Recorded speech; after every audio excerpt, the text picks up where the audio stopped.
디모데후서 1장 6절로 8절 말씀 있습니다.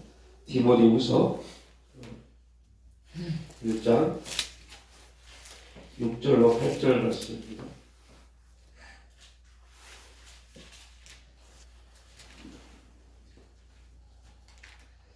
네, 우리 6절부터 8절 말씀 목소리로 합독하겠습니다. 그러므로 내가 나의 안수함으로 내 속에 있는 하나님의 은사를 다시 불릴듯하게 하기 위하여 너로 생각하게 하노니, 하나님 우리에게 주신 것은 두려워하는 마음이 아니요 오직 능력과 사랑과 근신하는 마음이니, 그러므로 내가 우리 주의 증거와 또는 주를 위하여 갇힌 자의 딸을 부끄러워 말고 오직 하나님의 능력을 쫓아 복음과 함께 고난을 받으라. 아멘. 계속 두려움에 대한 부분을 함께 나누고, 하나님 우리에게 주신 것은 두려워하는 마음이 아니라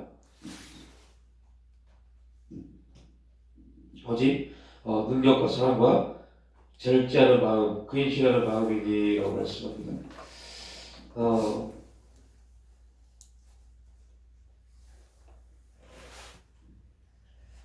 상담을 공부하다 보면 그런 과정이 있어요. 사람은 이제 내담자에게 두 가지 그림, 오늘 이제 새벽 말씀 이거죠.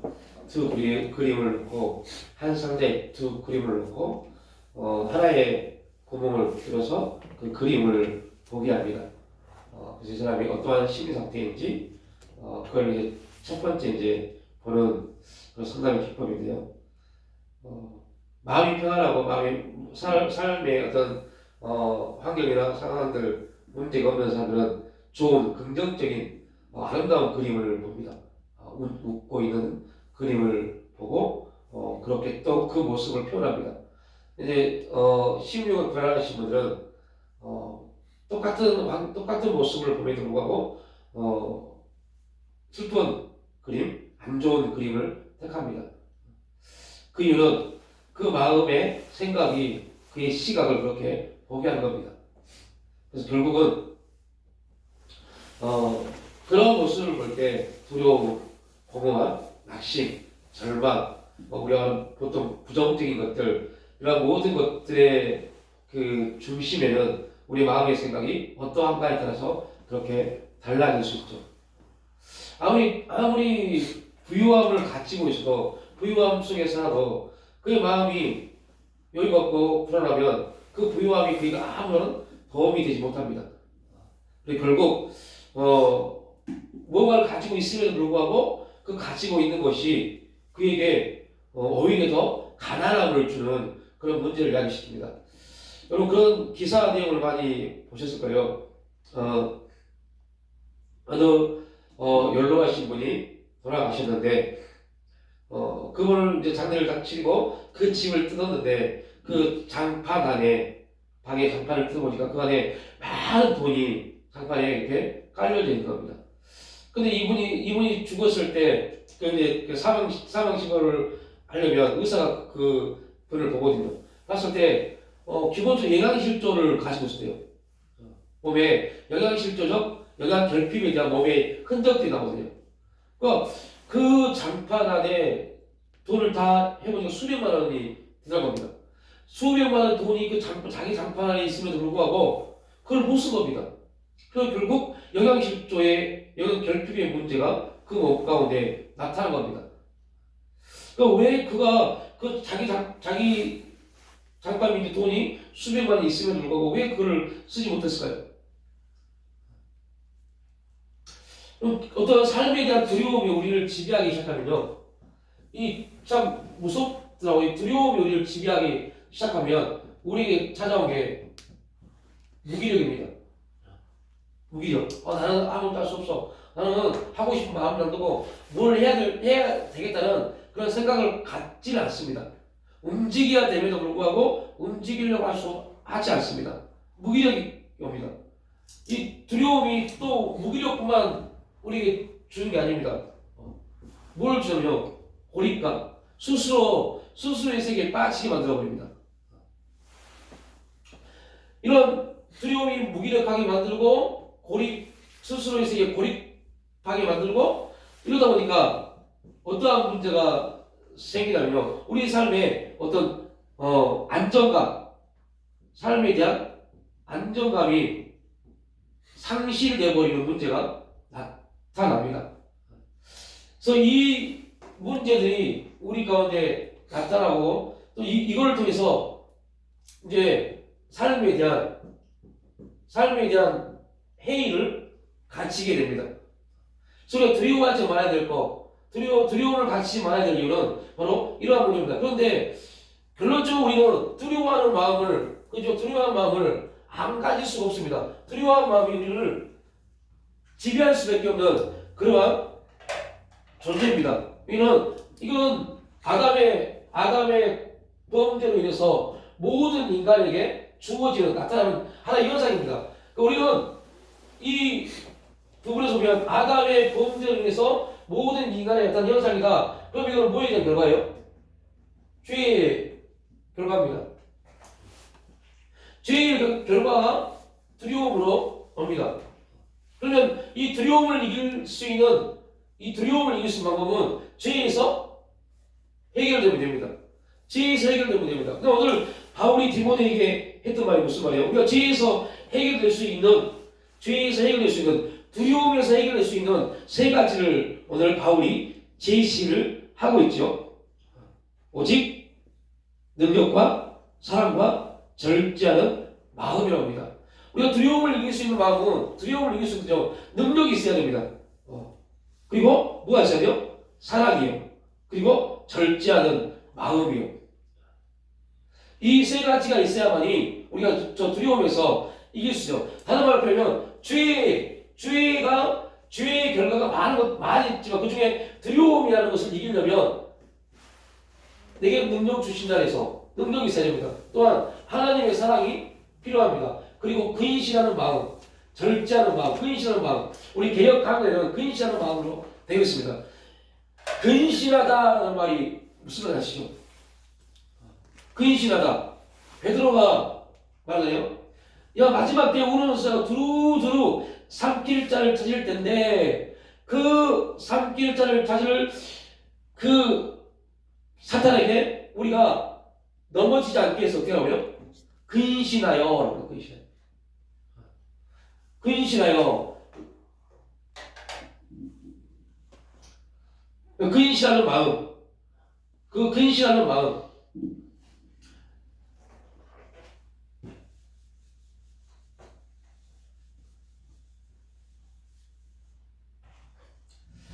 그래서 어떤 분들은 이 근신하는 마음을 회개하는 마음이다라고 말씀을 합니다. 그러면 죄에 대한 부분에서 이 능력과 사랑과 근신하는 마음을 가졌을 때 두려움이 우리를 지배하지 못하죠. 그 두려움에서 어떤 부분이 있어요? 처음에 말했죠? 무기력이요. 무기력은 어떻게 이깁니까? 능력으로 해요. 하나님 능력이 임해야 됩니다. 그리고 두 번째, 고립감. 나 혼자라고 생각하는 거. 여러분, 혼자라고 생각하는 사람들, 나는 나 혼자라고 생각하는 사람들에게 필요한 게 뭘까요? 사랑입니다. 사랑이 필요합니다.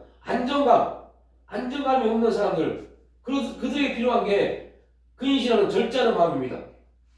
이게 왜 우리 삶에 안정감을 갖지 못했을 때 근신하는 마음이 필요하냐면, 여러분, 우리 삶이 왜 안정감을 갖지 못하냐면요, 마음에 여유가 없어요. 우리 마음에 여유가 없으면요, 우리는 항상 불안합니다. 삶에 대한 불안이 있습니다. 그래서 우리가 하나님의 평강이 우리의 마음과 생각을 지킨다고 해요. 그 말은 무슨 말이냐? 하나님의 평강이 우리의 마음과 생각을 지켰을 때 우리는 안전함을 갖습니다. 하나님의 평강이 임하지 않으면요, 아무리 우리가 뭔가를 해도 우리가 안전함을 갖습니다. 안정감을 갖지 못합니다. 그래서 반드시 하나님의 평강이 우리 가운데 임해요. 그래서 예수님이 부활하셔서 제자들에게 주시는 것 중에 하나가요, 평강이었어요. 하나님 평강이 그들에게 임하게 하는 겁니다. 여러분, 성령 충만을 받는다고 사람들이 많이 그럽니다. 그런데 제가 이제 사역을 하면서 입장에서 진짜 안타까운 것은요. 성령 충만을 받는다고 기도하고 그렇게 사모함에도 불구하고 성령 충만이 나타나지 않는 이유가 뭘까요? 우리가 항상 우리의 모습을 보고 질문을 만들 수 있어야 돼요. 내가 이렇게 우리에게 적용을 시켜요. 내가 이렇게 성령 충만을 구하는데 왜 성령 충만은 나에게 일어나지 않을까?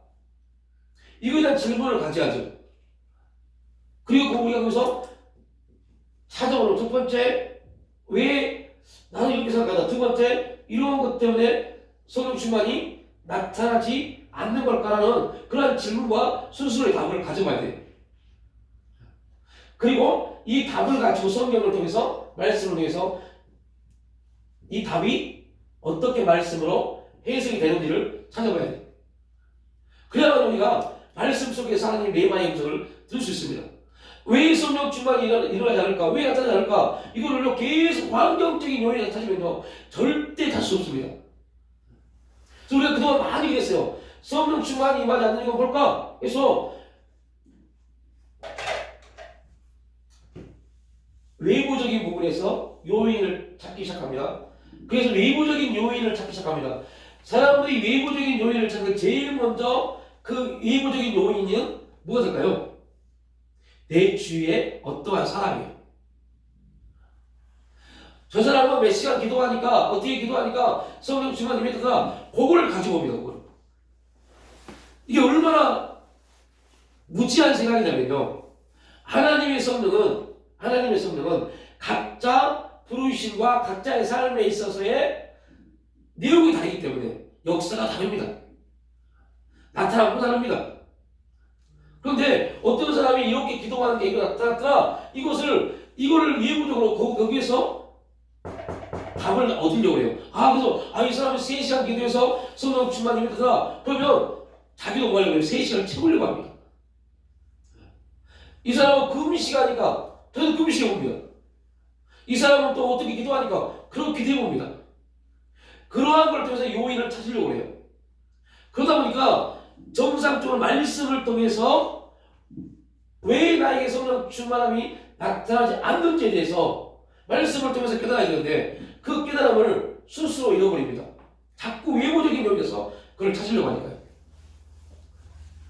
그래서 우리는 말씀을 통해서 봐야 돼요. 왜 성령 충만이 일어나지 않을까?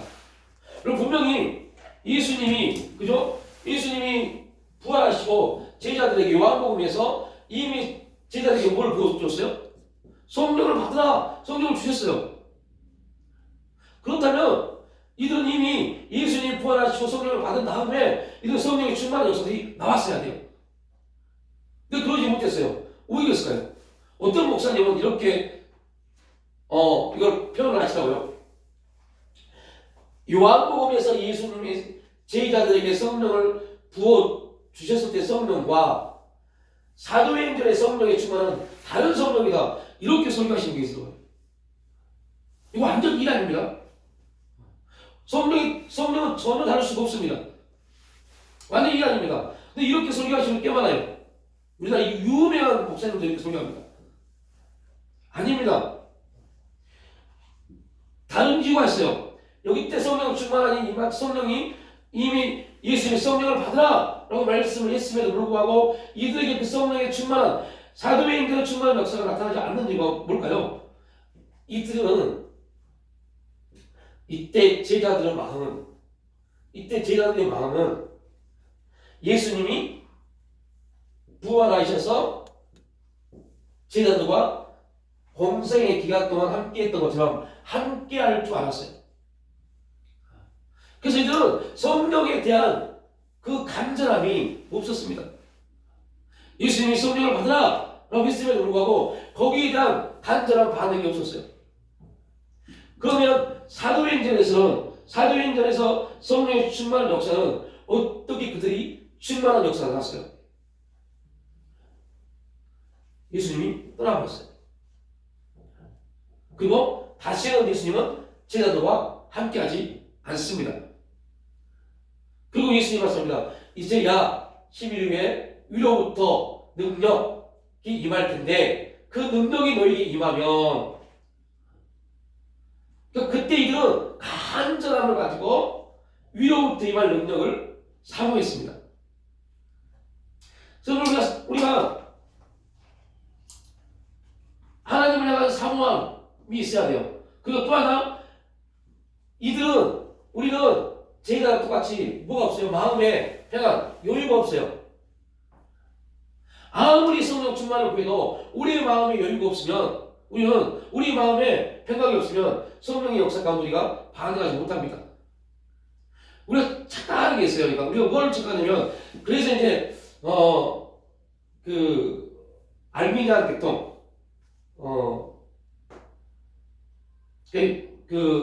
요한 웨슬리를 중심으로 한 알미니안 계통, 그쪽과 이 칼빈을 중심으로 한 이쪽 개혁주의의 차이가 뭐냐면, 성령의 임함이 이쪽 개혁주의, 우리 칼빈을 중심으로 장로교회 외의 다른 그 교단들은 나의 열심을 통해서 하나님의 은혜가 임한다고 말합니다. 그래서 우리 행위 중심적 신앙을 말합니다. 그러니까 여러분들 그쪽에 있는 사람들은 되게 열심히 충만합니다. 근데 우리 이제 장로교 칼빈을 중심으로 한 이 개혁주의는 나의 열심을 통해서 성령이 하나님의 은혜가 임한다고 말하지 않습니다. 하나님의 은혜가 나를 열심히 있게 만듭니다. 은혜 받지 않고 은혜가 임하지 않고 하는 열심은 아마 거듭남과 구원과 무관할 수 있어요. 거듭나지 않았음에도 불구하고 열심히 내는 그리스도인들이 그걸 그리스도라고 말을 해야 될지 모르지만 굉장히 많습니다. 은혜가 없이도, 그러니까 이걸 알았기 때문에 사도 바울은 그 초대교회에서 뭐라고 그래요?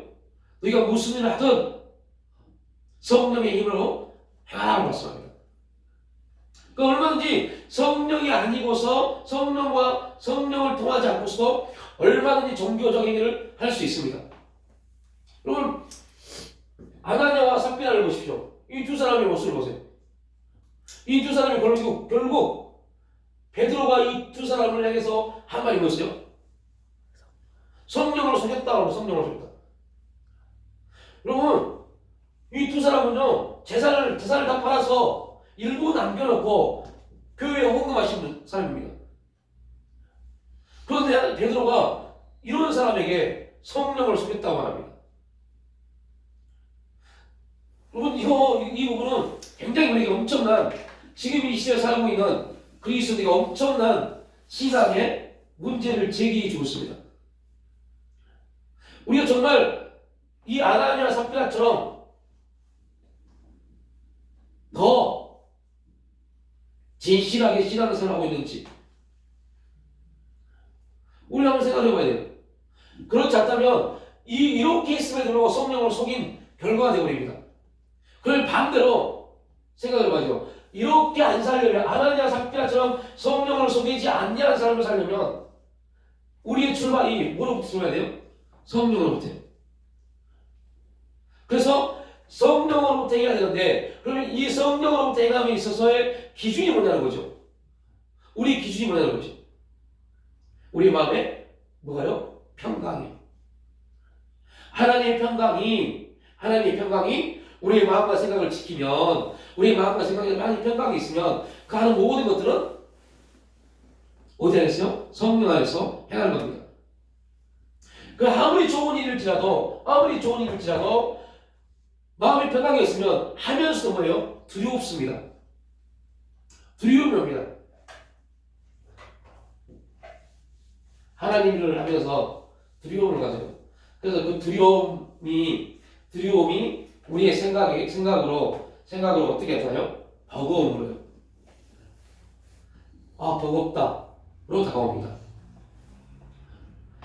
그럼 성도가 교회를 떠날 때 제일로 많이 변명하는 말이 뭔지 아시죠? 성도가 교회를 떠날 때 제일로 많이 하는 변명이 있습니다. 버겁다. 이 교회 되게 버겁다. 입니다. 이렇게 변명을 합니다. 그런데 여러분 이 버겁다는 말은 다른 말로 표현하면요. 하나님이 그의 마음에 뭘 준 거예요? 부담을 준 겁니다. 하나님이 주는 부담을 성령을 통해서 깨닫지 못하니까 그 개인이 자기 성령을 통해서 깨닫지 못하니까 그냥 버거움으로 되어버립니다. 이게 진짜 무서운 겁니다. 근데 이러한 경우가 굉장히 많이 있어요. 이 아나니아 삽비라의 모습이 바로 이러한 부분이었습니다. 분명 그는 보니까 누가요? 아나니아 삽비라가 누구 때문에 자기 세를 나팔았습니까? 바나바요. 바나바가 자기들 다 팔아서 교회에 헌금합니다. 그 모습에서 사람이 막 바나바를 칭찬합니다. 그때 아나니아 삽비라가 그걸 보고 자기도 교회에서 뭘 받고 싶어요? 칭찬을 받고 싶어요. 그래서 말합니다. 우리 재산을 다 팔아서 바나바처럼 교회에 헌금하겠습니다. 그런데 성령으로 시작한 게 아니기 때문에 막상 재산을 다 팔고 나니까 삶에 대한 두려움, 버거움이 그를 지배한 겁니다. 그래서 일부를 남겨놓습니다. 이게 얼마나 무서운 거냐면 일반적으로 생각하면 일부를 남겨놓은 게 무슨 죄겠어요? 그죠? 내 삶을 위해서 남겨놓는 거. 그런데 이것 때문에 두 사람은 죽음을 당합니다. 이건 말도 안 되는 겁니다. 그냥 우리가 일반적으로 생각하면 하나님의 사랑이시라면 이거 말도 안 되는 거죠. 이거 조금 자기 미래를 위해서 남겨놨다고 죽이는 거 이거 말됩니까? 그렇게 따지면 베드로는 성령으로 속였다. 그러면 지금 이 자리에 한국 교회 가운데 남아있는 사람이 몇 명이 될까요? 그죠? 성령으로 속여서 죽는다면 다부터 시작해서 지금 살아있지 못할 겁니다. 근데 기가 막힌 것은 이 일로 인해서 이 두 사람은 죽었어요. 하나님이 이 아나니아 삽비라를 통해서 교회에 하신 말씀이 있다는 겁니다. 자, 뭐 이건 오늘 우리가 볼 필요가 그럴 리가 있죠. 자, 다시 돌아오면 본문에 돌아오면 바울이 디모데에게 말합니다. 디모데에게 뭐라고 하냐면, 야, 내가 나의 안수함으로 내 속에 있는, 그러니까 바울이 디모데에게 디모데야, 네 속에 있는 하나님의 은사를 다시 부릴 듯 하기 위하여 너로 생각하게 하노니 하나님이 우리에게 주신 것은 두려워한 마음이 아니요. 그러니까 지금 디모데는 뭐하고 있다는 거예요? 두려워하고 있다는 겁니다. 디모데는 누굽니까? 사역자입니다. 사역자가 지금 뭐하고 있어요? 두려워하고 있습니다. 자기가 맡고 있는 그 사역, 그러니까 디모데가 맡고 있는 그 사역이 디모데에게 너무 무겁고 두려운 겁니다. 그러니까 사도 바울이 말합니다. 하나님이 우리에게 주신 것은 두려워하는 마음이 아니야. 능력과 사랑과 근시라는 절제하는 마음이니. 자, 참 재미난 게 있죠. 하나님이 은사를 다시 부릴 듯 하기 위하여. 여기서 이제 오늘 우리가 한번 생각해 볼 말씀입니다. 6절 다시 한번 펴보세요. 우리가 생각해 볼 내용입니다. 그러므로 내가 나의 안수함으로 내 속에 있는 하나님의 은사를 다시 부릴 듯 하기 위하여. 이 말은 무슨 말이에요? 하나님 주신 은사가 다시 풍성하게 나타나게 하기 위해서 이걸 우리말로 표현하면 내가 너에게 기도 몇 시간 해? 라고 우리를 말합니다. 그런데 오늘 사도 바울은 뭐라고 해요? 너로 생각하게 한다. 그랬어요. 생각하게 한다. 그러니까 이미 다른 말로 하면 디모데는 지금 뭐 했다는 건가? 그 전에 하나님의 은사를 굉장히 풍성한 은사를 경험한 겁니다. 경험을 했어요. 그런데 이 하나님의 강한 은사가 나타났을 때는 디모데는 강하게 뭐 했어요? 사용했습니다. 그런데 환경 때문에 상황이 어렵고 문제가 있고 그 일로 인해서 디모데는 무슨 마음을 가졌어요? 두려워하는 마음이에요. 두려워하는 마음이 딱 생기니까 누가 사라졌어요? 하나님의 은사요. 하나님의 은사가 사라진 겁니다. 그래서 말하는 겁니다. 내가 다시 하나님의 은사가 너에게 불일듯 일어나게 하려고, 일어나게 하기 위해서 너를 생각하게 하노니, 하나님은 너에게, 우리에게 뭘 주시지 않다? 두려워하는 마음을 주시지 않았다. 그렇다면 네가 지금 두려워하는 마음을 갖는 이유는 뭐냐? 이걸 지금 질문한 겁니다. 하나님은 너에게 두려워하는 마음을 주지 않았다. 그런데 네가 두려워하는 마음을 가짐으로 인해서 하나님의 은사가 다 뭐있다? 사라져버렸다. 그래서 너는 지금 그 강한 사역을 감당하고 있지 못하다. 네가 생각해봐라. 하나님이 너에게, 우리에게 주신 것은 오직 능력과 사랑과 근신하는 마음이니, 그러면 내가, 디모데, 네가 우리 주의 증거와 또는 주를 위하여 갇힌 자 나를 부끄러워 말고, 자, 진짜 중요한 사항이 나옵니다. 디모데가 두려워한 마음을 가지고 나서 바울에 대한 생각이 바뀌었습니다. 어떻게 바뀌었어요? 바울을 어떻게 한다고요? 바울을 부끄러워했다고 합니다. 두려워한 마음이 디모데를 지배하니까 디모데는 누구를 부끄러워했고요? 바울이요. 그러면 교회를 부끄러워하고, 내가 섬기는 교회를 부끄러워하고 자기 신앙을 부끄러워하는 사람이 있습니다. 이거는 자, 현실적으로 봅시다. 현실적으로 우리 교회가 작아요. 예를 들면 작아요. 어려워요. 이것 때문에 교회를 부끄러워하는 사람도 있습니다. 어디 교회 다니세요? 다니는 교회 어떠세요? 뭐 조금 해요. 여러분, 이게 얼마나 창피한 거라는 걸 알아야 돼요. 조그만 교회예요. 작은 교회예요. 이 말 하나가 현실적으로 맞는 말이지만, 이 말 하나가 어떤 문제에 빠진지 아세요? 하나님을, 이 교회의 역사를 하나님 본연 땅에 떨어뜨리는 겁니다. 이거 엄청 무서운 건데 무서운지를 몰라요. 다른 말로 표현하면 이거는 뭐예요? 부끄러워하는 겁니다. 그래서 그 마음을, 부끄러워하는 마음을 제일 먼저 인간에게 심어준 존재가 누굽니까? 사탄입니다. 죄를 보면서 인간이 숨어있을 때, 아담아 내가 어디 있느냐 했을 때 아담이 뭐라고요? 내가 부끄러워 숨는다니까. 그런데 우리는 그게 영적인 사실임에도 불구하고 그 영적인 것을 알지 못해요. 부끄러워요. 두려운 마음이 들어오니까 하나님의 모든 은혜와 은사를 잃어버렸어요. 두려운 마음이 나를 지배하니까 그의 마음에 있는 은사가 사라져버렸어요. 은혜가 사라져버렸어요. 그리고 복음을 부끄러워하는 사람이 되어버렸습니다. 누가요? 디모데가요. 이 말씀은 디모데에게 주신 말씀이며 또 우리에게 주신 말씀입니다. 두려워하는 마음이 이 일들을 나타낸 겁니다. 복음을 부끄러워하는 그러한 사람이 되어버렸어요. 그러니까 우리는 심각하게 들어야 돼요. 바울은 디모데에게 두려워하지 말라라고 권면합니다. 그러니까 왜 네가 두려워하느냐? 네가 왜 두려워하느냐? 디모데가 두려움의 지배를 받았을 때 그는 하나님께 받은 은사를 사용할 수 없게 되어버렸어요. 그러니까 우리가 착각한 겁니다. 왜 은사가 안 나타나요? 은사가 안 나타나는 이유는 뭐 때문에요? 두려워하는 마음 때문에요. 다른 말, 이거를 긍정적인 믿음의 말을 표현하면, 성경적 언어를 표현하면 우리는 평강이 없으니까요. 하나님의 평강이 나를 지배하지 못하니까 은사가 나타나는 겁니다. 그래서 오늘 우리가 배웠죠? 은혜와 은사와의 관계예요. 은혜는 카리스, 은사는 마타, 카리스 마타. 이 선물입니다. 은혜에 대한 선물입니다.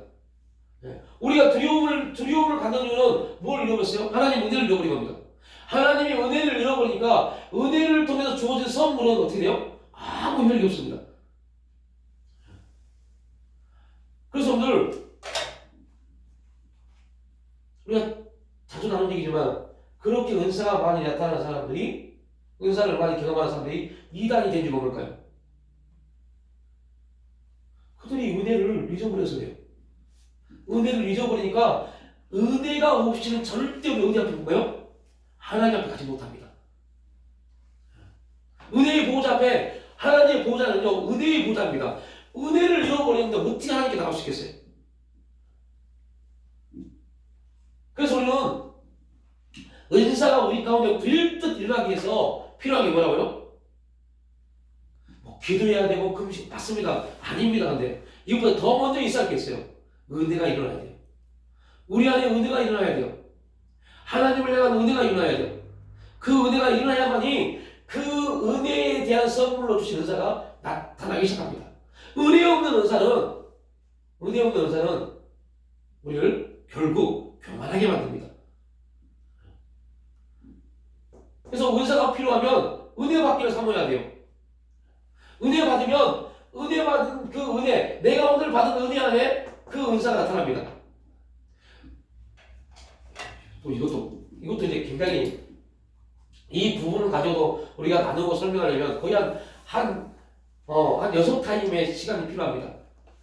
그래서 간략하게 말하면 여러분 말씀의 은혜를 받으면 어떤 일이 벌어질까요? 이거는 숙제입니다. 기도의 은혜를 받으면 어떤 일이 벌어질까요?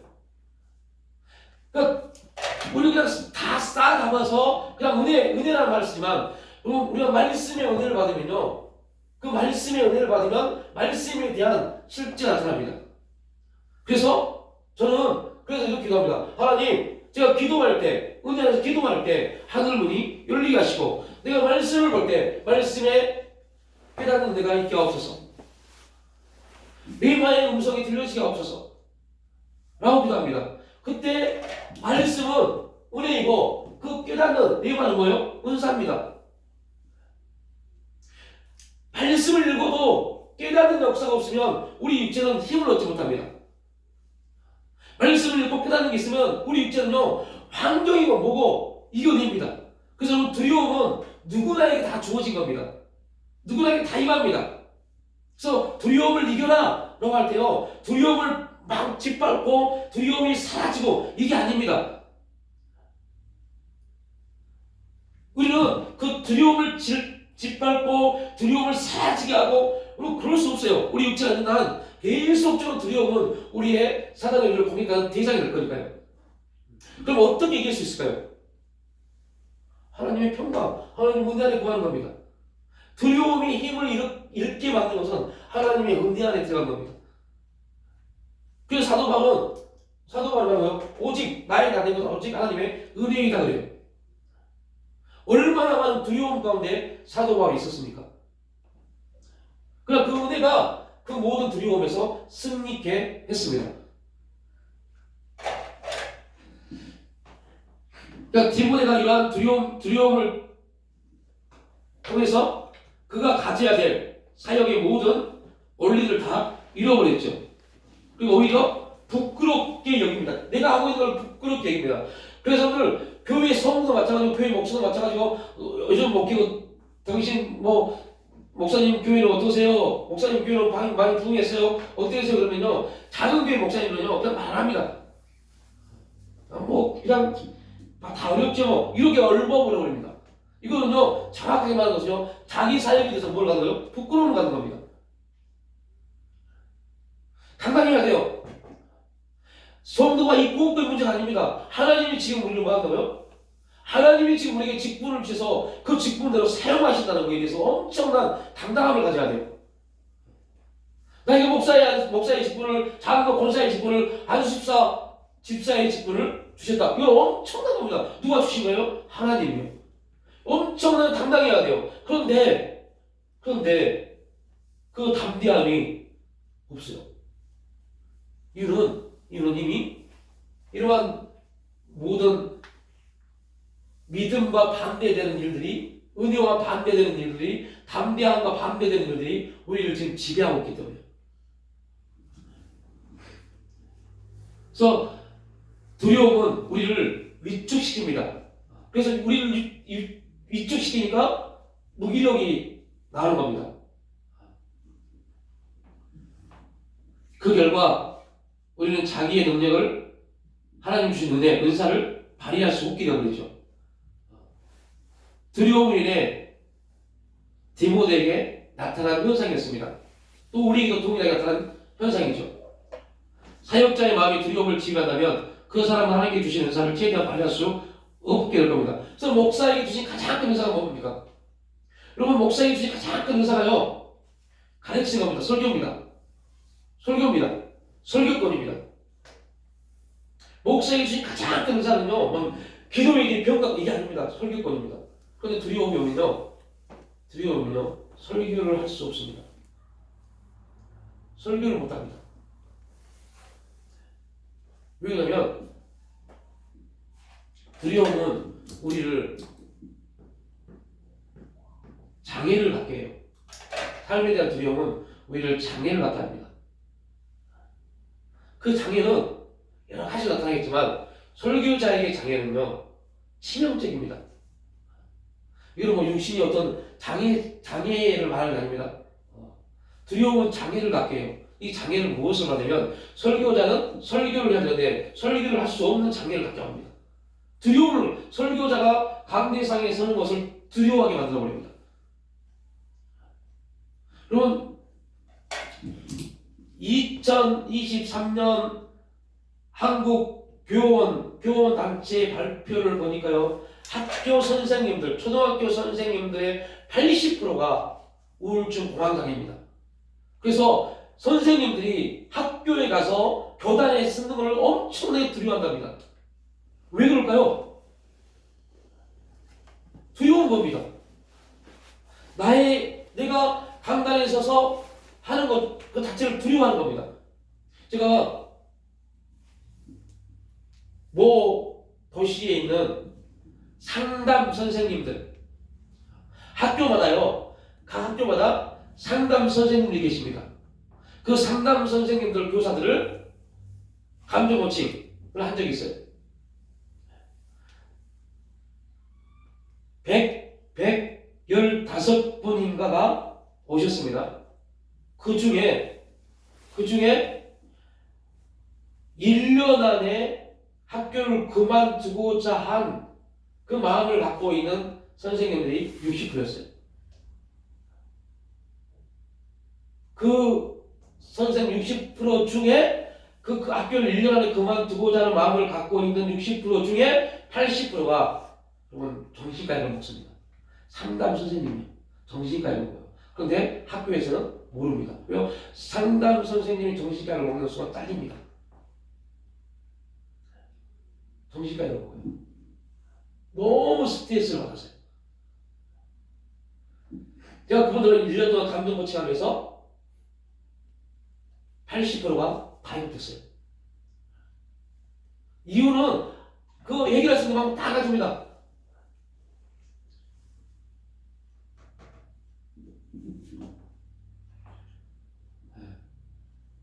다 가집니다. 우리 감정이 치유받으면 돼요. 감정이 치유받으면요, 금방 회복됩니다. 근데 그 중에는 교회를 다니신 분도 있고 교회를 안 가신 분도 있어요. 그러니까 하나님을 만나면 여러분을 치료한다 이런 말을 못합니다. 그런 말을 하면 그 다음에 나를 안 부릅니다. 그럼 어떻게 할까요? 예수를 안 믿는 사람이 있기 때문에 할 수 있는 말이 있습니다. 여러분, 우리 마음에는 영혼을 사모하는 마음이 있습니다. 누구든 모든 사람에게는 영혼을 사모하는 마음을 주셨습니다. 그런데 그 영혼을 사모하는 마음을 가지고 그 안에서 소망을 갖는 사람들은 반드시 역경을 이겨냅니다. 그런데 그 안에서 내 마음에서 소망을 얻지 못하고 다른 외부적인 환경을 통해서 뭘 얻고자 하는 사람들은 결코 그들은 헤어나지 못할 겁니다. 아니 근데 초등학교 교사가 그렇게 많은 우울증 환자가 있다는 거는 이해가 안 되냐. 아니 고등학생이나 뭐 이러면 뭐 이해가 되겠지만 초등학생이고 뭐 어린애들이 뭐를 알아. 배우들을 가르쳐 주면 되지. 네, 지금 장로님이 요즘 초등학생이 어떤지 몰라서 그래요. 네, 요즘 초등학생은 뉴스 보시면 초등학생이 문제가 아닙니다. 부모들의 문제입니다. 부모들이 학교에 전화를 해오고 부모들과의 관계입니다. 그러니까 학생이 상담교사를 만나는 그 날부터 그 상담교사와 학생이 아니라 상담교사와 그 학생의 엄마, 부모와의 관계가 되어버립니다. 그래서 오늘 선생님들이 뭐 그 부모에게 수백 통의 카톡 메시지를 받고 그것 때문에 압박 때문에 자살한 거잖아요. 그러니까 이 학생과 나의 문제가 아니라 이 학생의 부모와 나의 문제가 되어버려요. 그래서 그들이 못 버티는 겁니다. 왜냐면 부모들은, 어른들은 이게 참 안타까운데 어른들은요 순수함이 없다네요. 그래서 다 뭐든지 뭐 하려고 시켜요? 뭐든지 돈하고 이런 거 시켜버립니다. 이게 진짜 우리 사회가 병폐입니다. 모든 걸 돈하고 이런 거 시켜버려요. 뭐 그 부분에 이제 어떤 그런 부분이 있어요. 우울증 약을 먹고 공황장애가 진짜 많아요. 선생님들 중에서. 근데 이겨낼 수 있어요. 우리 이제 예수님이니까요. 이겨낼 수 있어요. 간단합니다. 간단해요. 하나님의 은혜를 삼으면 됩니다. 은혜만 만나면 됩니다. 은혜가 임하면 됩니다. 은혜가 우리 마음을 지배하면 됩니다. 은혜가 우리의 삶을, 우리 마음을 지배하면 우리 마음에 가장 먼저 사라지는 게 뭐가 사라져? 두려움이 사라집니다. 두려움이 사라집니다. 그리고 뭐가 생겨요? 담대함이 우리 가운데 임하기 시작합니다. 하나님이 나와 뭐 하신다? 함께 하시다는 확신이 나를 움직이기 시작합니다. 하나님이 나와 함께 하신다. 여러분들 이제 오해할 부분도 있습니다. 하나님이 나와 함께 하신다라고 할 때는 여기 두 가지적인 부분이 있어요. 하나는 우리에게 용기, 강하고 담대함을 주시지만 또 하나는 공의, 하나님이 지켜보신다는 겁니다. 이 두 개가 함께 움직입니다. 이걸 꼭 우리가 기억해야 돼요. 하나님 나와 함께 하신다 할 때는 담대함이 있습니다. 용기가 생깁니다. 근데 이 담대함만 있으면요 또 문제가 생길 수 있어요. 왜요? 우리 몸은 항상 뭐 하고요? 죄성이 있기 때문에 누가 침투할 수 있다? 사탄이 침투할 수 있는 틈이 있습니다. 그래서 우리가 가져야 돼요. 하나님이 공이 하나님을 지켜보신다. 그래서 함께 하신다는 것은 우리 길을 내시고 우리 길 가운데 함께 하시는, 우리를 인도해 가시는, 보호하시는 그 역사이고, 공이 지켜보신다는 것은 우리가 뭐하더요? 죄 가운데 있지 못하도록 해요. 이 두 개가 함께 우리에게 임하는 겁니다. 그래야만이 우리가 균형 있게 우리의 신앙이 잡혀갈 수 있어요. 근데 이것 솔직히 하나를 잃어버리면 심각한 병폐가 우리 가운데 나타나는 것을 우리가 또한 볼 수 있죠. 그래서 우리가 사역을 능력있게 하기 위해서 반드시 우리에게 필요한 게 담대함입니다. 하나님 우리에게 은혜를 주셔서 그 담대함이 필요합니다. 능력이 두려움을 이깁니다. 사랑이 두려움을 이깁니다. 절제하는 마음, 근시하는 마음이 두려움을 이깁니다. 하나님께서 우리에게 두려움 대신, 오늘 디모데에게 말씀은 두려움 대신 능력과 사랑과 근신, 절제하는 마음을 주셨다고 말합니다. 이걸 디모데에게 뭐예요? 생각하라는 겁니다. 네가 다시 은사가 부릴 듯 일어나기 위해서 뭐를 생각하라? 하나님이 너에게 뭘 주셨다? 능력과 사랑과 절제, 근신하는 마음을 주셨다고 말합니다. 그러니까 우리가 이걸 생각해야 돼. 먼저 이거는 그러니까 다시 말하면 능력과 사랑과 근신하는 마음, 절제하는 마음 뭐라고요? 이건 은혜입니다. 하나님이 이걸 주셨다. 그 말씀합니다. 이걸 하나님께서 주신 이유는 두려움 대신 우리가 담대하게 주께서 맡겨주신 일을 감당할 수 있도록 하게 이해합니다.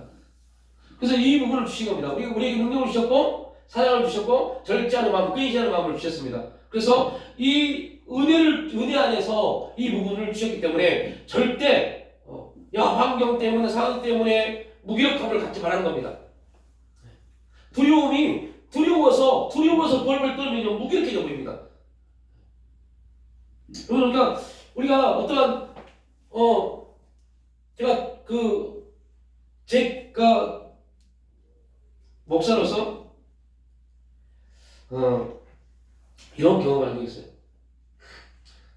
그 오살리 기도원에서 말씀을 집회를 하기 위해서 말씀 그 집중이 될 때 말씀을 전하려고 하는데 이제 막 이제 목사 안수를 받고 이제 2005년 8월 달에 이제 오살리 기도원에서 집회를 한 적이 있어요. 제가 거기서 얼마나 두려웠는지 몰라요. 처음에는 막, 와, 이제부터 하나님 나라 오살리 기도, 여러분, 그 당시 오살리 기도는 엄청났습니다. 오살리 기도 강대상에 쓴다는 것이 엄청난 겁니다. 야, 난 이곳에 세우다니 막 당당히 갔어요. 그리고 딱, 이거 예비단 거 아닙니다. 본단 거 아닙니다. 그 옆에 작은 소위 예비단, 일반이 거기서 했습니다. 그런데 한 600명 정도가 앉아있어요. 와, 강대상에 이제 사회 보신 목사님이 저를 소개해서 이제 딱 올라가는데 아무것도 안 보여요. 캄캄해요. 두려움 때문에요. 저 많은 600명이면 1200개가 나를 본다 생각해보세요. 한 번도 그런 경험이 없는데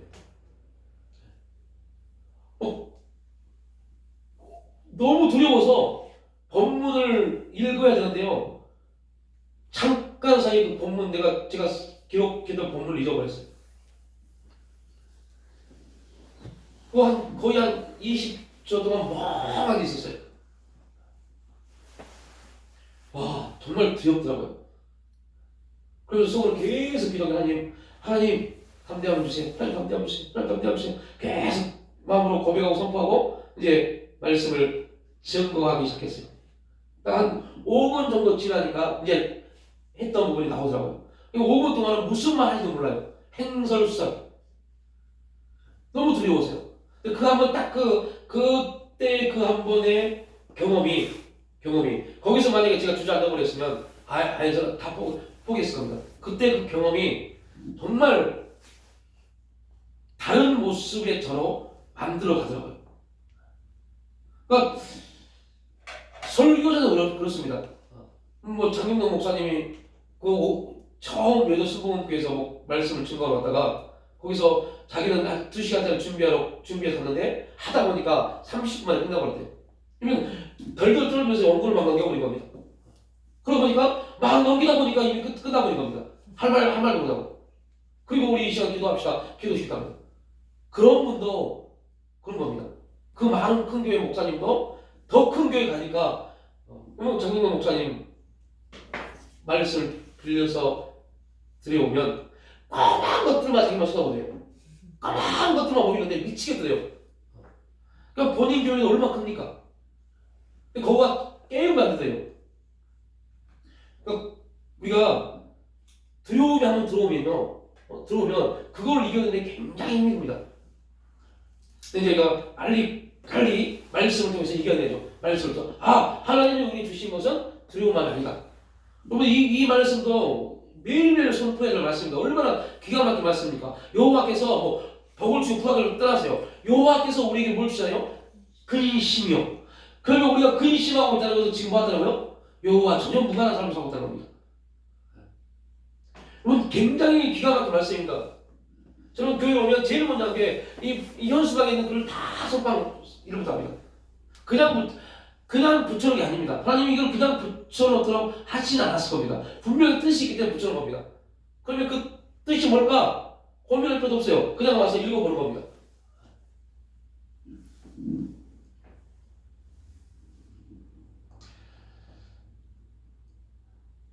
이사야 40장 말씀을 한번 볼까요? 거의 시간 없는데 이사야 40장 말씀을 한번 보겠습니다. 이사야 40장 29절로 31절 말씀.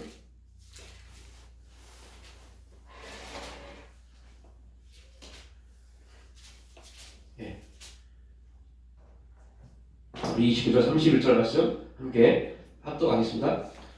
피곤한 자에게는 능력을 주시며 무능한 자에게는 힘을 더하시나니 소년이라도 피곤하며 곤비하며 장정이라도 넘어지며 쓰러지되 오직 여호와를 악망하는 자는 새 힘을 얻으리니 독수리가 날개치며 올라가 같을 것이요 다른 박쥐라도 곤비하지 아니하겠고 걸어가도 피곤하지 아니하리로다. 아멘. 네. 얼마나 하나님 우리에게 주신 기가 막힌 말씀이죠.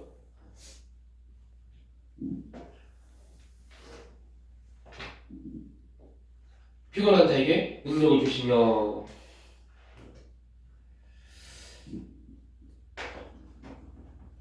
그러면 이런 노트는 요한일서 4장 8절 말씀을 적어놓으십시오. 그냥 메모만 하시고 집에 가서 한번 읽어보세요. 요한일서 4장 8절 말씀. 뭐라고 말씀을 하냐면요. 사랑 안에 두려움이 없고 온전한 사랑이 두려움을 내고 쫓나니 두려움에는 형벌이 있습니다. 두려움이 뭐가 더워요? 형벌이 들어옵니다. 두려워하는 자는 사랑 안에 온전히 이루지 못하느니라. 너무너무 놀랍습니다. 그렇다면 이것만 하고 잠깐 하고 마칠게요. 자, 두려움. 요한일서 4장 8절에 사랑 안에는 뭐가 없다고 그러냐면 사랑 안에는 두려움이 없다라고 말합니다. 사랑 안에는 두려움이 없습니다. 그러면 반대로 우리가 두려워한다는 것은 무슨 사랑을 하지 않고 있다는 겁니다. 이러한 또 문제가 우리 가운데 나타납니다. 사랑하지 않는다는 겁니다. 사랑하지 않는 죄, 유행가 저런 거 같죠. 사랑하지 않는 죄. 그러면 사랑하지 않는 죄는 우리가 이제 오늘 우리가 지금 배우고 있는 나누고 있는 모든 부분에서 살펴보면 구약은 하나님을 경외한다 말하고 있고 신약은 뭐라고 그래요? 경외가 사랑이라고 했죠. 그죠? 구약은 경외입니다. 여호와를 경외하라. 신약은 하나님을 사랑하라입니다. 그러면 우리가 두려워한다는 것은 다시 말하면 무슨 말이에요? 하나님을 사랑하지 않는 죄에 빠진 겁니다. 하나님을 사랑하지 않는 죄. 그러면 이 말씀을 해석하면 말라기서 계속 우리나라는 말라기서 하나님 말까 너희들은 나를 사랑하지 않았다. 나는 너희들을 사랑했는데 너희들은 나를 사랑하지 않았다. 이게 죄다고 말합니다. 그때 말라기 이스라엘 백성들이 뭐라고요? 하나님 어떻게 나를 사랑하셨습니까? 어떤 방법으로 사랑하셨습니까? 어떻게 구합니까? 그때 하나님 엉뚱한 말씀하시죠. 엉뚱한 말씀하십니다. 내가 에서가 아닌 야곱을 택했다고 말합니다. 나는 에서가 아닌 야곱을 택했어 라고 말합니다. 이게 그 당시에 하나님을 사랑하지 않는 그들에게 이 말씀 이해가 될까요? 지금의 시대에는 우리도 이 말씀이 도대체 무슨 말씀입니까? 라고 헷갈려할 사람이 있을 겁니다. 에서를 택하지 않고 야곱을 택했단 말이 무슨 말이야? 이거는요 영적으로 엄청 깊이 있고 이런 건 아닙니다. 쉽게 말하면 이삭과 리브가가 결혼해서 이제 아이를 낳지 못하자 이삭이 뭐예요? 기도합니다. 기도해서 하나님이 생각하사 리브가에게 아이를 잉태할 수 있는 은혜를 주셨는데 그 아이가 쌍태합니다. 놀라운 거는 그 쌍태한데 그때 리브가에게 하나님이 말씀하신 게 있어요. 내가 너에게 두 나라를 줬는데 그 둘째 동생을 내가 택했다고 말합니다. 근데 여러분 잘 보십시오. 그 집안의 믿음의 장자는 누굽니까? 이삭입니다. 이삭이 그 집안의 믿음의 장자입니다. 그런데 이삭은 야곱을 하나님이 택했다는 걸 하나님 몰라요. 몰라요. 죽을 때까지 죽을 때가 아니죠. 야곱이 거짓으로 축복권을 받고 나서 이게 하나님 뜻인가라고 생각했을 겁니다. 그때까지도 그 축복을 주기 전까지도 이삭은 누가요? 에서가요. 에서가 장자의 명분과 축복권을 얻었다고 생각했습니다. 그런데 리브가는 하나님이 말씀하셨기 때문에 어떻게든 누가요? 야곱이 하나님의 축복권을 받기를 원했습니다. 근데 놀라운 것은 이 말씀을 가지고 옵니다. 내가 에서를 안 택했어. 원래 너희들의 모든 문화와 모든 삶의 원리에서는 장자가 모든 걸 갖습니다. 그런데 나 에서 아니야. 야곱 택했어. 그러니까 야곱을 택했다는 것은 이 택함에서 모든 주권을 누구나 하나님이라는 겁니다. 그리고 말하는 겁니다. 이스라엘 백성에게 내가 너희를 뭐 했다? 택했어. 를 말하는 겁니다. 내가 너희를 택한 것 자체가 뭐다? 하나님의 내 사랑이다라는 걸 말씀하고 있는 겁니다. 이게 얼마나 크게 우리에게 다가와야 되는지는 내가 하나님 말씀, 내가 너를 택했어. 그리고 내가 너를 택해서 이 자리에 앉혀놨어. 이게 엄청난 큰 축복의 음성으로 막 풍부한 음성으로 들려드는데 그거 다 필요 없고 내 삶을 해결해 주세요. 이게 되어버리면요, 그 인생 별거 없어요. 그 인생은 볼 필요 없습니다. 그 인생은 결국 쪽박치 겁니다. 하나님이 내가 너를 택했다, 이 음성이 엄청난 것을 우리에게만 흥분이 돼야 돼요. 나를 택했다니 아무 이유 없습니다. 우리가 잘한 것도 없고, 우리가 뭐 창세 전에 우리가 뭐 하나님 앞에 잘한 게 뭐가 있겠어요? 창세 전에는 우리는 입도 없는 존재인데요. 그런데 성경은 말합니다. 창세 전에 내가 너를 예정했고 택해서 보냈다고 말합니다. 내가 누군지도 모르는데. 창세 전에는 나도 창세 전에 내가 누군지도 모르는데. 그건 하나님이 말씀하십니까? 그리고 내가 너를 택해서 내가 너에게 그 사랑을 줬어. 내가 너를 택했다는 것은 네가 인정하든 인정하지 않든 내 사랑이 너에게 임한 거야. 근데 두려움을 갖는다는 것은요, 그 사랑에 대한 사랑이 변질된 겁니다. 그러면 여러분, 변질을 됐다고 하면 한 가지 사건이 딱 떠오르죠. 갈라디아서요.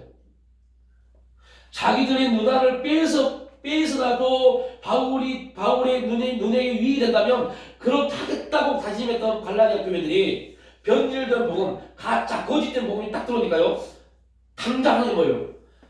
바울, 당신 진짜 사도야? 라고 말합니다. 당신 진짜 사도야? 라고 말합니다. 여러분, 얼마나 많은 이러한 거짓된 일들이 벌어집니까? 말도 안 되는 일이 벌어집니까? 우창한 얘기 아닙니다. 저 전국에 있는 어떤 교회에서 목사님 이가 다 엉망해서 임플란트를 몇 개 해줬대요. 근데 문제가 있어서 교회를 나갔어요. 한 달 후에 그 교회 나간 집사가 권사님이었나? 전화가 왔대요. 목사님 입회로 합니다고요. 이런 말도 안 되는 짓이다니까요. 저랑 같이 공부했던 목사님이 그 교회 집사가 그 교회에 스타렉스를 건물했어요. 얼마나 진짜 어무이 소리 가할 정도로 그 목사님, 사모님과 그 집사님 엄청나게 친하게 우리가 계속 그랬어요. 그렇게 하면 안 됩니다, 안 됩니다. 그런데 어느 날 그렇게 친하게 지내다가 어느 날 그 집사가 시험이 들어서 교회에 나갔어요. 교회에 나갔어요. 일주일 후에 그 목사님에게 문자 하나 왔어요. 목사님, 차 주세요. 차 주세요.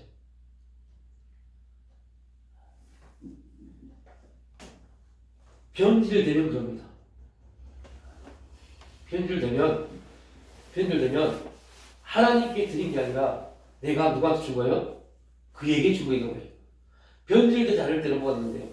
하나님께 있는데 변질되는 순간부터 그게 하나님의 아니라 그가 되어버립니다. 그런데 여러분들, 하나님이 그냥 있지 않으십니다. 제가 작년에 든 얘기인데요. 그렇게 해서 차 가져가신 그 집사님, 남편은 2022년도에 코로나로 돌아가셨고, 그 집사님도 작년에 유방암하고 폐암 말기 판정받았어요. 왜 이렇게 말하셨어요? 시간 지나서 그럴 수 있죠? 라고 말하셨어요. 근데 저는 그 얘기를 듣고 너무 안타까웠어요. 그렇게 하지 않을 수 있었음에도 불구하고 변질되면, 그러니까 이제 하나님의 큰 섭리를 보면 그분을 뭐 하려고요? 변화시키려고, 회개시키시려고 하나님 환경을 주신 겁니다. 그럼에도 불구하고 그가 깨닫지 못하면 어떻게 될까요? 끝나는 겁니다. 그래서 무서운 겁니다. 우리가 하나님 어떤 환경을 주시고 문제를 주시고 여러 가지 일들을 만드시는 것은요, 기본적으로 우리를 뭐 하시기 위해서요? 바꾸시기 위한 목적입니다. 돌이키기 위한 목적입니다. 그래서 그것이 재앙이 우리에게는 뭐가 아니에요? 재앙이 아닙니다. 우리는 재앙이고 고난이고 고통을 생각할 수 있지만 하나님은 우리에게 재앙을 주시는 게 아닙니다.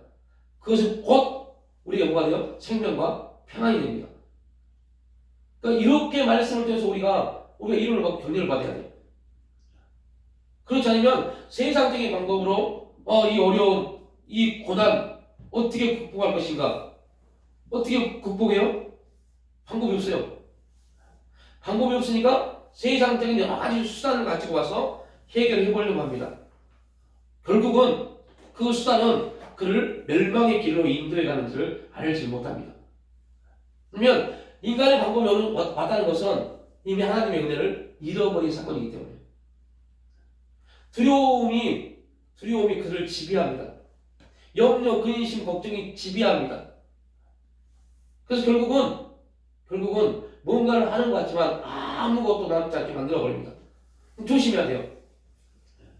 하나님이 그나마 지금 할 수 있도록 만드신 것 또한 은혜입니다.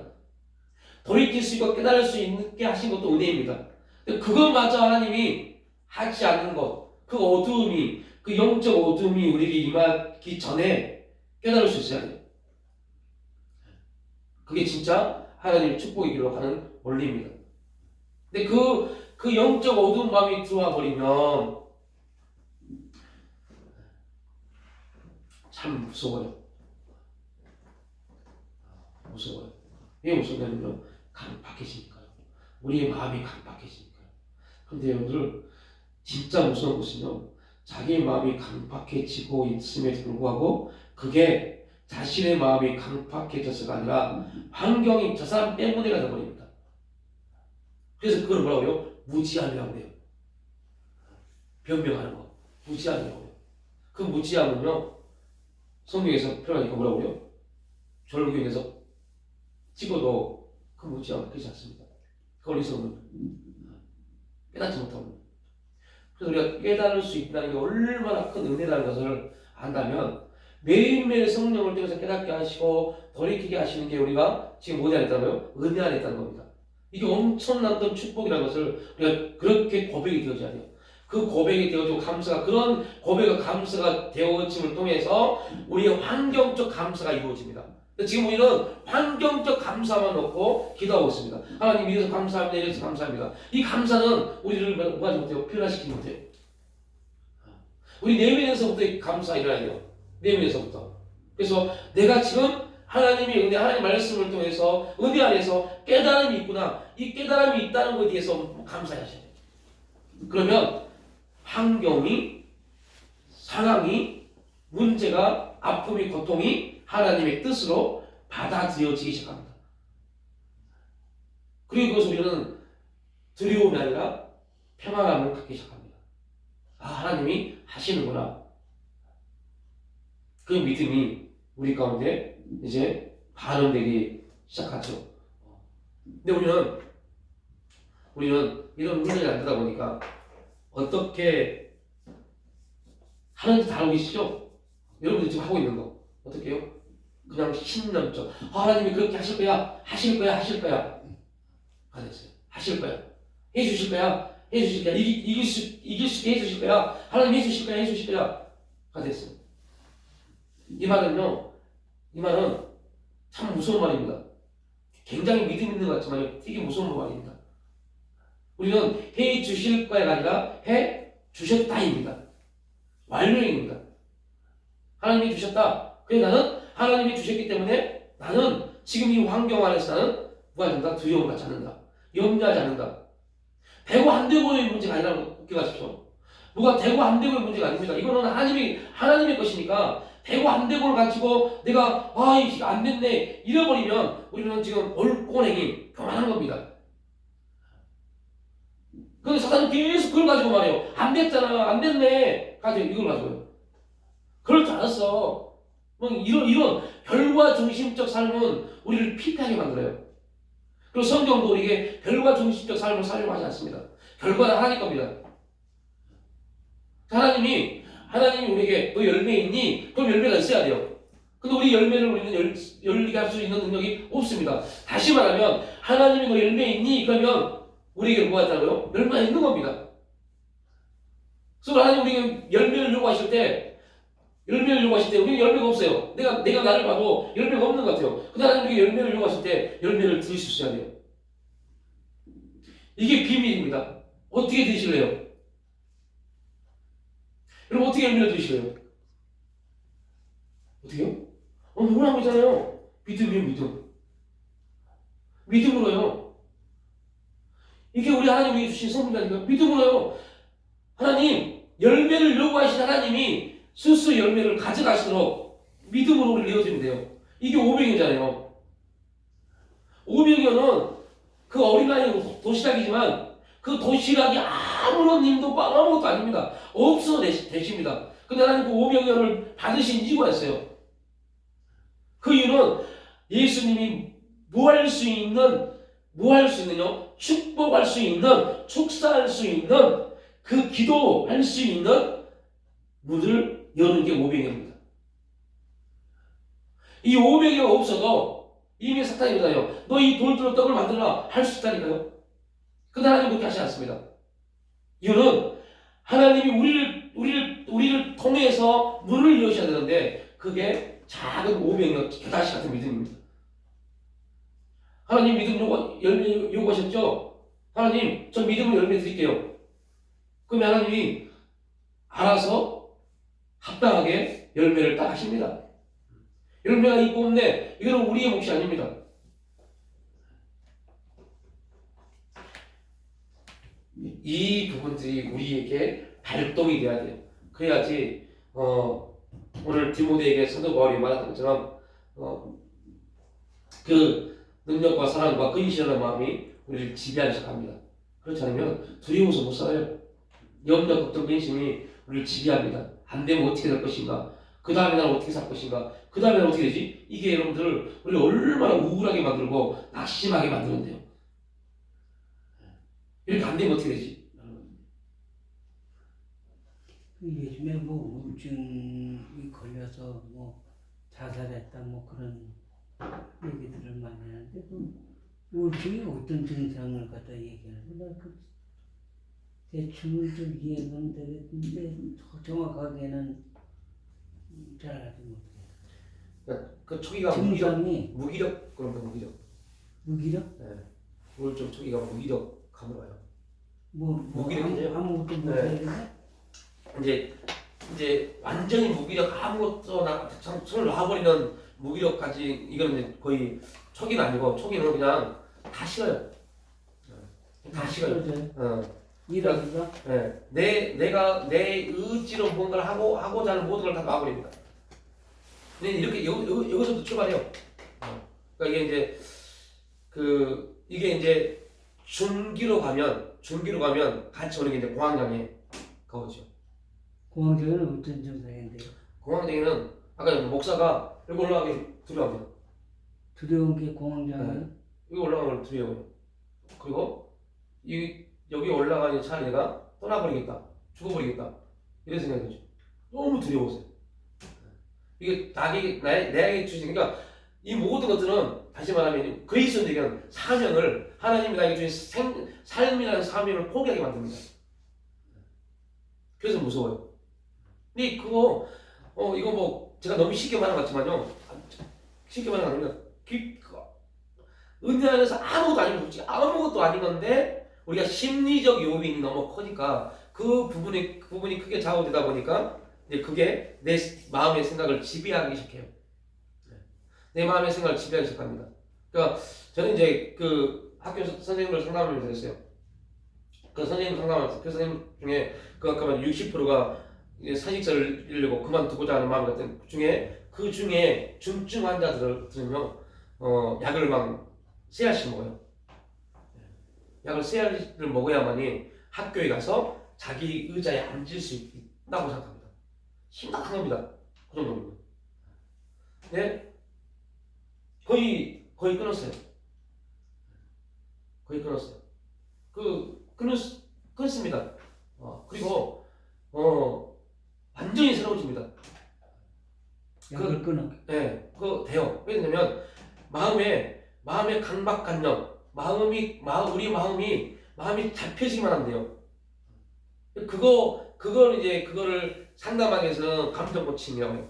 정서 코칭이라고 하는데 이제 우리가 신학적으로 그리스도 안에서는 은혜의 발견이죠. 은혜를 발견하면 됩니다. 은혜가 발견되어지면 다시 금방 회복돼 버립니다. 근데 그 은혜가 발견되어지기까지가 되게 힘들죠. 왜냐면 은혜가 발견되어지려면 이제 우리가 두려움이라는 부분, 염려라는 부분, 날 휘감는 그런 걱정, 이런 모든 것들에서 우리가 자유해야 되기 때문에요. 그게 해소하는 네. 얘기. 그죠. 그러니까 이런 부분들, 그래서 진짜 이제 그 여러 가지 이제 그 하는 방법론이 있지만, 근데 그 방법론은 해도 안 된다고요. 진짜 좋은 방법은 그 안에 있는 은혜가 발견되어지고 복음이 회복되어지면 금방 바뀌어버립니다. 근데 이제 그렇지 않으면 되게 힘들어요. 되게 어려워요. 그런 것도 다 정신적인 문제니까 그게 되겠는데. 근데 심리적인 부분도 많고, 심리적인 부분도 많고, 오늘 이제 그 디모데의 모습을 비춰보면 이제 버거우신 겁니다. 사역이 되게 버거우신 겁니다. 너무 버거워져요, 삶이. 그러니까 제가 뭐 저희 집사람도 모르는데 제가 그 2014년도에 너무 심각했어요. 그래서 저 영성교회 있을 때 2층 옥상 2층이 옥상이에요. 2층 옥상에서 뛰는데 사람 죽을까요? 안 죽지? 그럼 뭐 어떻게 하면 죽을까요? 2층 옥상에 뛰는데서 죽으면 어떻게 하면 죽었어요? 제가 왜 이 말씀드리냐면 제가 그때 그 생각했다니까요. 그 생각 확 들어와서 그래서 옥상에 올라갔어요. 어떻게 하면 죽을 수 있을까? 여러 가지 생각 중에 제일로 와닿는 생각이 뭐죠? 거꾸로 떨어지면 죽겠구나. 머리가 떨어지면. 막 그 하루에 몇 번씩 주인한테 통화를 받아보세요. 얼마나 그 스트레스가요. 막 와, 그럼 이루 말할 수 없어요. 그래서 주인한테 전화 받고 전화 딱 끊고 그냥 옥상 올라가요. 내가 올라가는 게 아닙니다. 그냥 우리가 올라가죠 그냥. 와, 내가 주인 다 끝나나? 이 생각이요. 근데 절대 끝나지 않죠. 근데 그런 사탄이 그렇게 우리 생각을 확 잡아버리면요. 그렇게 되어져요. 다 끝나나? 근데 딱 일주일도 아니고 한 3, 4일 정도 그랬어요. 근데 어떻게 회복을 했느냐? 그때 하나님이 제 마음속에 주신 게 있어요. 네가 능력 있고 잘나서 너를 목사로 쓴 게 아니다.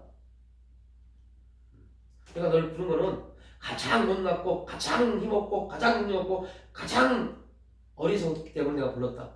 내가 고민을 배고 있어요. 능력 없고 힘 없고 어리석은 자가 할 게 뭐가 있어요. 그래서 아이고 주여 이렇게 생각하는 것도 뭐예요? 교만이구나. 내가 뭐가 할 수 있는 것처럼 생각하는 거 교만이구나. 그래서 그때 빡세게 해결하고 그 이후로 다시 뭐 그런 생각도 안 들어요. 왜냐면 하나님 우리를 부르실 때 그렇게 부르셨는데 그렇게 부르셨는데 뭔가를 생각하고 고민한다는 것은 교만이잖아요. 좀 그런 부분들이 한테 회복이 되어지면 별거 아닙니다. 솔직히 별거 아닙니다. 오늘 한 해 우리가 뭐가 되는 것처럼 생각하기 때문에 이제 그런 것들이 생겼어요. 근데 우리는 아무것도 아닙니다. 아무런 가치도 없습니다. 질그릇입니다. 그냥 깨지면 싹 사라지는 질그릇입니다. 그런데 그 질그릇에 가장 보배로우신 그리스도께서 지금 들어와 계십니다. 그것 때문에 사는 겁니다. 그것 때문에 사는 겁니다. 그래서 우리가 그 주님을 뛰어넘어서 뭐 생각할 필요도 없고 주님과 무관하게 생각할 필요도 없어요. 그러기만 하면 우리는 아무런 문제 없습니다. 그 부분이 이제 딱 문제가 되면 내 질그릇이라는 부분에서 좀에서 벗어나 버리면 그때부터는 심각해집니다. 내가 뭔가 할 수 있는 것처럼 뭔가 이룰 수 있는 것처럼 착각합니다. 쉬워요? 네. 우리는 아무것도 이룰 수 없다는 거, 아무것도 할 수 없다는 거. 두려운 마음을 벗어버리고 능력과 사랑과 근신의 마음을 통해서 그 은혜 안에서 하나님과 계속적인 관계를 유지할 수 있기를 주님의 이름으로 축복합니다.